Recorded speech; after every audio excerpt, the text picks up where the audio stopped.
2010 వరకు ఛాత్రోపాధ్యాయులతో కళకళ్లాడిన విద్యాసంస్థ గత 10 ఏళ్ల కాలంలో నిరాదరణకు గురైంది. నూతన ప్రభుత్వం వచ్చాక ఈ కళాశాల సెంటర్ ఆఫ్ ఎక్సలెన్స్ గా ఎంపికైంది. దీంతో అధిక నిధులు కేటాయించడంతో ఖమ్మం డైట్ కళాశాల రూపురేఖలు మారనున్నాయి.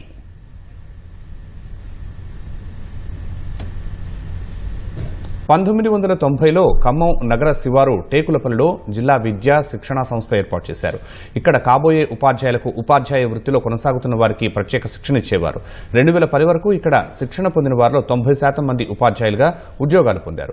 గత 10 ఏళ్లుగా ఈ కళాశాలలో మొత్తం సీట్లలో సగం సీట్లు నిండటమే గగనంగా ఉండేదని అధ్యాపకులు చెబుతున్నారు. నూతన రాష్ట్ర ప్రభుత్వం ఇటీవల మెగా డిఎస్సి నిర్వహించడంతో తిరిగి విద్యాసంస్థకు జీవకళ వచ్చిందని అధ్యాపకులు సంతోషం వ్యక్తం చేస్తున్నారు.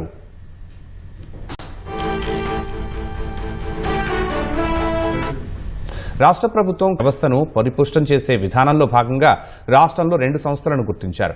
ఖమ్మం చేశారు. దీంతో కళాశాల రూపురేఖలు మారనున్నాయని, ఆనందంగా కొత్త కోర్సులు వస్తాయని, మరిన్ని సీట్లు పెరుగుతాయని ప్రధాన అధ్యాపకులు చెబుతున్నారు. ఈ ఫౌండేషన్ స్టేజ్ని బాగా స్ట్రెంథెన్ చేయాలి. ప్రిపరేట్ స్టేజ్ అంటే 3-4 తరగతులు, దాన్ని బాగా స్ట్రెంథెన్ చేయాలి డైట్ ద్వారా. ఆ ఉద్దేశంతో ఇప్పుడు డైట్లో సిఓఈలో బాగా ఏం చేశారంటే, ఒకటి మన రాబోయే రోజుల్లో DPSC diploma in pre school education already మన మెదక్లో ఉంది, ఇప్పుడు మనకు డైరెక్ట్ రాబోతుంది ముందు. ముఖ్య ఉద్దేశం ఏంటంటే జిల్లాలో ఉన్నటువంటి ట్రైనింగ్స్ని ఎట్లా స్ట్రెంథెన్ చేయాలి, టీచర్ని ఎట్లా స్ట్రెంథెన్ చేయాలి. మరి దీనికి మన ముఖ్యమంత్రి గారికి నేను ప్రత్యేకంగా తెలియజేస్తున్నాను. డైట్లని మరి బలోపేతం అవుతున్నారు రాబోయే రోజుల్లో. ఎందుకంటే ఈ సంవత్సరం మనకి లాస్ట్ ఇయర్ 140 మంది పిల్లలు మాత్రమే మన దగ్గర సర్టిఫికేట్ వెరిఫై చేయించుకోండి. ఈసారి 900 మంది పిల్లలు వెరిఫై చేయించుకున్నారు.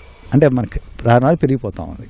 తమ ఉపాధ్యాయ శిక్షణ కేంద్రానికి సిఓఈ గుర్తింపు ఇవ్వడం పట్ల శిక్షణ పొందుతున్న ఛాత్రోపాధ్యాయులు హర్షం వ్యక్తం చేస్తున్నారు.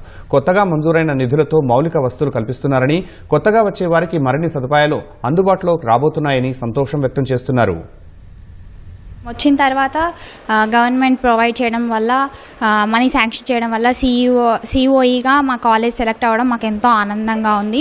దీని ద్వారా అనేకమైన కొత్త కోర్సెస్ రావడం జరుగుతాయి. దీని ద్వారా ఎంప్లాయ్మెంట్ అనేది పెరుగుతుంది. ఇంకా జాబ్ ఆపర్చునిటీస్ స్టూడెంట్స్కి పెరుగుతాయి. స్టూడెంట్స్లో ఉన్న కొత్త క్రియేటివిటీ సైడ్ అనేది బయటకు వస్తుంది. దానివల్ల మేమందరం చాలా సంతోషంగా ఉన్నాము. రీసెంట్గా జరిగిన డిఎస్సి ప్రభావం వల్ల అందరూ ఈ కోర్స్కి అట్రాక్ట్ అవుతున్నారు. అండ్ ఇప్పుడు నాకు ఇంత చిన్న వయసులోనే ఈ కోర్స్కి రావడం నాకు చాలా సంతోషంగా ఉంది.